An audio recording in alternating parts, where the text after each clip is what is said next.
Hello guys and welcome to another episode of Tanking Tips. So in this video we're going to be covering both buff and resource management. Now this is quite a large topic to fit into one video, and as such this video is a little bit longer than what I usually produce. However, do not worry, I have included timestamps and the relevant topics discussed at each point in time in the description below if you just want to skip ahead to the parts you're most interested in. In terms of structuring, we're going to first look at some general concepts and principles. We're then going to apply those to Dragonknights and Nightblades in particular, because I believe these to be the most prominent and popular tanks which you're probably most interested in. I do have a small section dedicated to Sorcerers and Templars, though keep in mind this is going to be a minor part of the video. So the first thing I want to delve into is ultimate regeneration. Now this is really important for a tank, because ultimates such as Warhorn are really key and provide good group utility, and it's probably one of the most demanded abilities that a tank runs nowadays. In addition, certain ultimates like Magma Shell can be popped in dangerous situations, especially in harder content, where a tank might have to just soldier for the damage, and consequently having this ultimate up and ready to use can be really crucial. This means that our ultimate regen is really important. So what you're seeing here is I'm just demonstrating how ultimate regeneration works. Now as you note here, I'm not actually getting any ultimate back, and you'll see it staying at 0. Now you may note it might go up a little bit, but if you look to the left hand corner of your screen you will have noticed that blood spawn procced. It's a set I'm running which just gives you ultimate when you're hit. But right now nothing's happening. So how do we activate the first way that we're going to get our ultimate regeneration active? And as you see there, I light attack and suddenly we have roughly an 8-second buff, which is hidden, but 8 seconds nonetheless roughly, that's going to take our ultimate up. But, and a common misconception, this is not the only way to do it. As a tank we can actually just block, and we do not have to light attack. I think as a player who maybe started off DPSing, this is important to know, because you don't want to waste time light attacking when you can get the same benefit from safely blocking. So that's pretty much the passive side of ultimate regeneration, if you want to call it that. I briefly now want to talk about Heroic Slash, and this is probably the one ability in conjunction with taunts that you as a tank want to be running in your build. Not only does it debuff the boss's damage by 15%, but it also increases your ultimate regeneration for 9 seconds. I'm also briefly here just showing that I'm using Bloodspawn and Tavas, which are both sets which restore ultimate and are really quite good for a tank, which I recommend. However, I'm not going to delve into that here. So one of the first key things to notice about Heroic Slash is that the effects the ability provides has different timers. This is important because often you can get lulled into a false sense of security when you look up to the middle right hand portion of your screen and see that Heroic Slash is still applied. For all intents and purposes, imagine Heroic Slash only has an uptime of 9 seconds per ability cast rather than the 12 seconds advertised. This is because that's how long the minor heroism buff lasts for.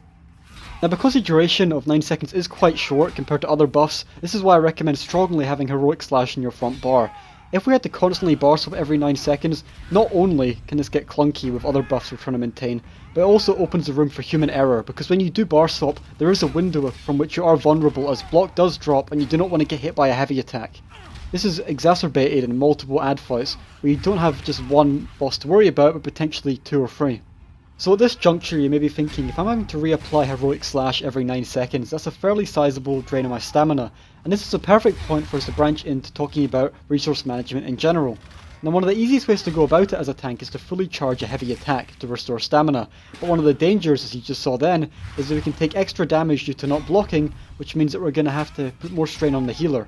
Now one of the safe ways you can go about it is to pop Igneous Shields like just then, and then go ahead and fully heavy attack. This means that even though we're taking more damage, the self-shield that Igneous Shields provides helps make up for that. Another complementary tactic is to wait for the boss to complete their damaging ability or heavy attack, because often right afterwards you have a period of immunity, so to speak, where the boss isn't really going to do anything too damaging and just do their normal light attacks, which you can quite easily tank through and won't get knocked down by. Now you may be thinking to yourself, what happens if I thought it was safe to heavy attack and I go ahead and proceed to do so, but halfway through the boss starts to channel a dangerous ability which could significantly damage me? At this point it's always best to just go back to blocking, and this will cancel your heavy attack in its tracks, but it will still apply some damage to the boss. However, you're not going to get the stats back. Now even though this is kind of a shame, you're still going to have your regeneration restored from 0 while blocking to the previous value while not blocking, which will get you some stats back, though this is probably not going to be the biggest amount of stamina. On the screen, just to keep up track, I'm just demonstrating how we can combine Heroic Slash with our blocking or heavy attacks to restore our resources while also keeping our buffs up. Before delving into discussion with Dragonknights in particular, I now want to talk about some other general passive ways we have of restoring our resources. So the first of these is the Heavy Armor passive Constitution, and this is going to restore stats to you when you're hit periodically. Obviously not too interesting, but worth keeping in mind that we do have this avenue open to us. We also obviously have abilities like shards, which you can synergize to restore stamina to us. And when we combine the undaunted passives, which restore stats when you activate a synergy, this can be a sizable amount of resources back. However, I'm not going to dwell too much on this point as it is relatively uninteractive, and the purpose of this guide is to tell you how you yourself can maintain your resources without too much input from other players. Because often, in random groups at least, you can't really rely too much on individuals coming through and performing certain tasks which are you're relying on. You also have pots that you can use to inject a particular stat of your choice, though I would recommend trying to stick to normal pots, as tripots, while being nice in that they can restore all three at once, are probably something you don't want to rely too much on, except in harder content as they can be quite expensive. Let's get into some of the particulars regarding resource management and Dragonknight tanking. Now, one of the benefits, and you may have noticed this, is that when we heavy attack, we probably want to pop Igneous Shields beforehand to mitigate for extra damage incoming. This is quite beneficial because Igneous Shields belongs to the Elven Heart ability tree, and one of its passive states that when we activate an ability, it's going to restore 5% stamina, as you see right here. This means that actually we can often just maintain our stamina, at least in single boss fights, just by using this ability. When we add extra Magicka regen into our build, it means that we can use this ability quite frequently, as you see here, and our stamina is never going to be an issue. And as you saw just then, another passive that Dragonknights have is when they activate an ultimate ability, they receive a proportionate amount of resources back, dependent on how much ultimate was used for the particular ultimate in question. It's also worth keeping in mind that when you activate an Elven Heart ability while in combat, you're going to be receiving ultimate back as well. And when adding this in conjunction with what we've talked about already, and the importance of both ultimate regeneration and resource management, it's probably quite easy to see why Dragonknights are probably the premier tank at the moment, because all of their passives and skills work well together to provide a well-rounded tank, which excels at almost everything, to be honest. So I now want to move on and talk about the main defensive buffs we use as a tank, namely Shuffle and your respective defensive buff. For Dragonknights that would be Volatile Armor, which is added resistances. Now the first thing to think about is that Shuffle has a longer duration than Volatile Armor, and this means that you're going to be wanting to activate that ability first before activating Volatile Armor. This means that our buffs are going to line up a little bit better, so we're not having to bar swap as often, or we're not having to let one of the buffs fall off before we then go and reapply. Now, as you noticed with Heroic Slash, we talked about the importance of keeping that buff up. And so in this case, you need to keep in mind that if we're restoring Heroic Slash, we may want to actually cast it a little bit early before we bar swap and apply our buffs. This is because while bar swapping, sometimes Heroic Slash can fall off, and we do not want that to happen. Similarly, if we see that the boss has just completed a heavy attack, we can safely bar swap and apply our other buffs. Why is this important? Well, for example, if we left our buffs until the last moment to reapply them, yes, it would be the most optimal in terms of resource use, but what happens if, as soon as that buff was about to fall off, the boss started to channel a heavy attack?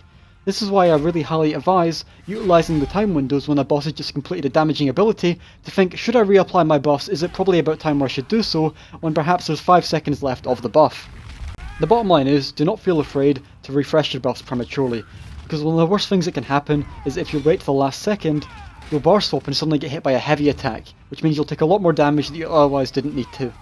In addition, you don't want those buffs to fall off, because if they do so, then you're going to be minimising the effectiveness of your tank. Now obviously this isn't to say that you should go to the other end of the spectrum and constantly be spamming your Shuffle or Volatile Armor, it's just really to point out that you should be thinking ahead of time when is it safe to reapply these buffs. Now I know you guys are probably waiting for the time when I actually apply these to real boss fights in uncontrolled situations, but the last thing I want to talk about is how we should be placing our buffs. Now I really recommend that our longer buffs should be kept on the back bar. This is because they add no real benefit to being on a front bar, other than perhaps making you feel a little bit better. Yes, you may worry about it, and you may think, oh, I'm going to lose track of my buffs if they're on my back bar, but having them on your front bar provides no real benefit. There's no real passives that you get just by having them. I think it's much better as a tank to focus on having abilities which you can use in a pinch, like Dragon's Blood or Igneous Shields, to respond to situations as they arise. In addition, obviously we talked about why Heroic Slash has to be there, as it's a buff we're commonly refreshing. Now the reason I bring this up is because I often see tanks have these longer buffs in their front bar, and there may be some arguments for certain buffs which have passives associated with them, or in the case of the other morph of Volatile Armor, provide a small damage shield, but I don't think in general these are worth the cost, because you could actually have another ability which could save the group. Volatile Armor or Shuffle isn't going to prevent group wipes, but things like Igneous Shields might be the difference between life and death in certain environments. So what's going to follow now in the next few clips is a solo boss fight and a group boss fight with both my Dragonknight and my Nightblade. Now because I haven't touched too much on Nightblade specifics, I will talk about those as those clips roll. So one of the first things I want to talk about in a very general sense is taunting. Now Pierce Armour applies a resistance shred buff to the boss, and this means that we're going to want to have the boss taunted throughout the fight. Seems like a fairly obvious thing, right? You don't want your group getting smacked by the Bloodspawn or other bosses. However, it's important to note, just like with Heroic Slash, the resistance shred component of the ability is actually a shorter duration than the taunt itself.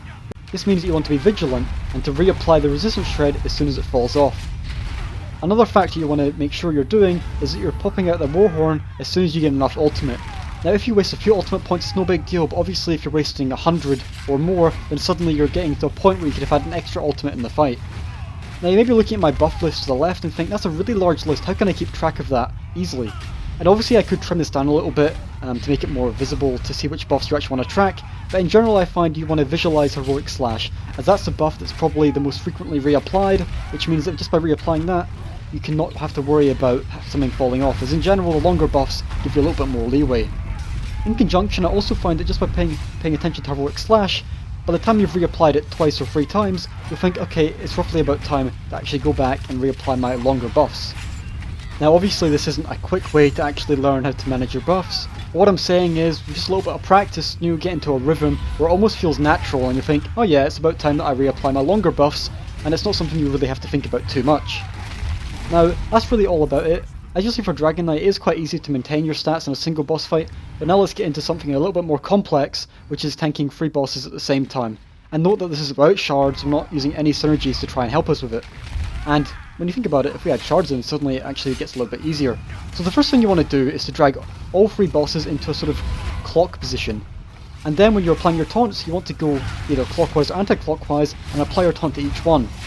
And then once again, you reset the clock back to the first one you taunted, and that means we can keep our taunt running on all 3 relatively quickly.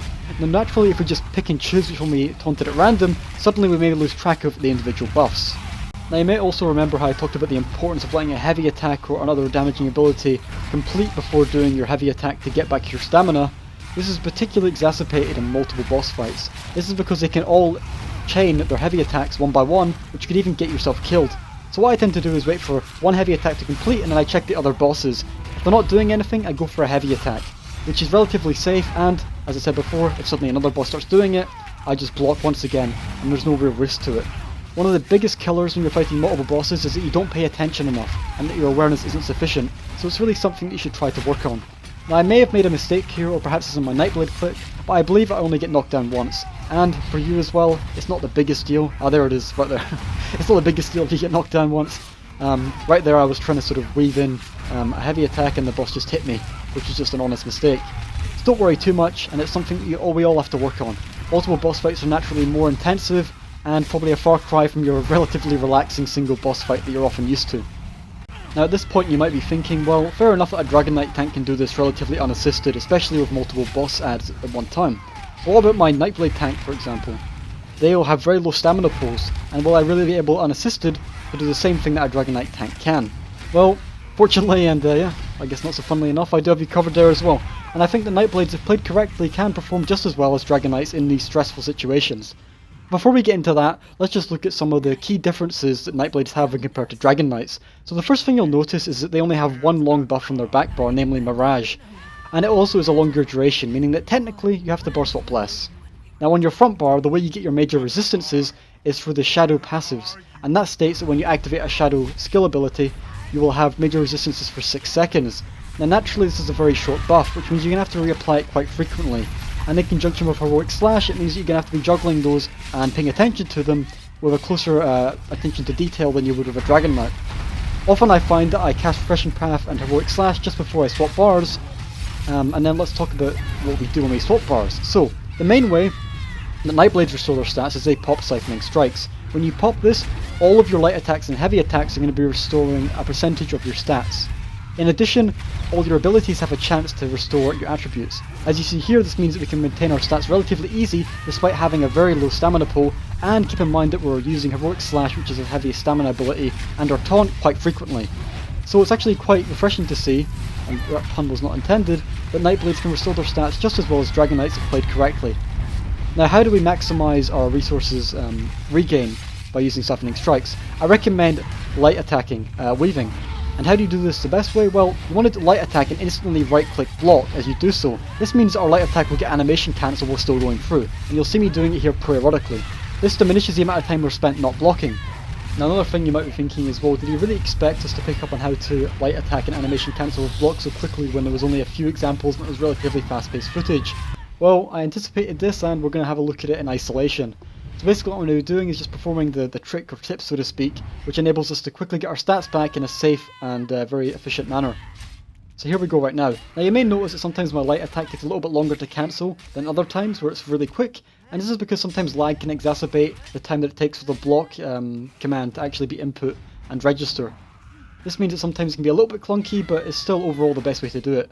I also want to note briefly that I haven't talked about potions, and Nightblades have passives which give ultimate back when you slot a potion and use it. This does mean that as a Nightblade tank you can be wanting to pop your potion as soon as it comes off cooldown, and I am the best myself at doing this as I do like to try and save them for situations where I'm stressed, and it's probably just a habit from my Dragonknight tanking days, where I did do that quite a lot, but just keep that in mind. So right now you're seeing I'm doing a very similar tactic with the Dragonknight. I'm doing the clockwise formation where I go around taunting from right to left or left to right, and I'm sort of positioning the ads in a nice area so that the AoE dots apply to all of them. Also notice, however, that I'm doing something a little bit different, in that I'm doing what technique we talked about before, where I'm light attacking and cancelling it with my block. You'll also then notice that, wait a minute, why are you not heavy attacking whatsoever? And really for Nightblades, I don't think it's worth your time to heavy attack. I think it's much more efficient and safer to light attack weave. Also note, because Nightblades have more short buffs to manage, because the major resistances is a short buff as well, that it's probably better not to waste time heavy attacking, as you have more short duration buffs to worry about, and time spent doing a heavy attack may mean that some of your buffs fall off. Now note once again I do make a little mistake here, and it's perfectly fine to do so. I believe I lose taunt on the middle ad here, and the reason I do so is I accidentally cancel my taunt by moving too quickly away from it. Once again, mistakes are natural, and you shouldn't worry about it when you're learning to tank if you make a little bit of a mistake. I'm sure your group, if they understand how stressful situations or multiple ads hitting you can be, that naturally, especially when you're learning, you're going to make a few mistakes. Now at the end of the fight here, you will notice my stamina starts to drop. That's probably me just being a little bit lazy and not reapplying my siphoning strikes buff in time, rather than being a matter of where I'm actually struggling. As you see, I rock it back up here. And just briefly before we talk about the very small Sorcerer or Templar section, is that some other things to keep in mind is that using a Swallow Soul ability is going to restore ultimate to you as well, and if you were to heavy attack, which you probably shouldn't do, but if you were to do it hypothetically, you would use things like Freshen Craft and Swallow Soul to heal you for any extra damage you were taking. One of the more advanced things you can do as a Nightblade tank is to keep Sap Essence up to increase the amount of heals you're doing to both yourself and your group.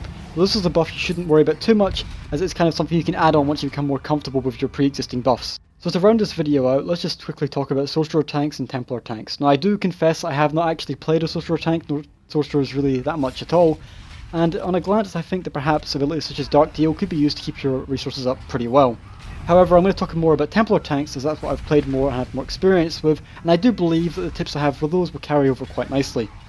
So, quite similarly to my Dragonknight, I think it's really good to pop a self-shield such as Blazing Shield right before your heavy attacks, but because you don't have all those passives to restore stats, you have a very limited array of options.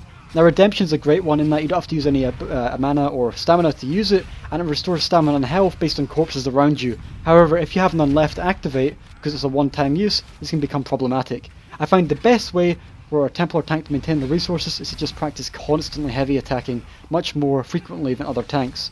In addition, you also may have to rely a little bit more on shards and synergies from your group. Also, in order to alleviate the lack of passives that help you restore resources or abilities that do so, I find that perhaps going Argonian to give a little bit more resources from the racial passive when you use a pot can really help make up that difference. In addition, Argonian is pretty good for Templar tanks because it buffs the heals that are already a large part of the Argonian's kit.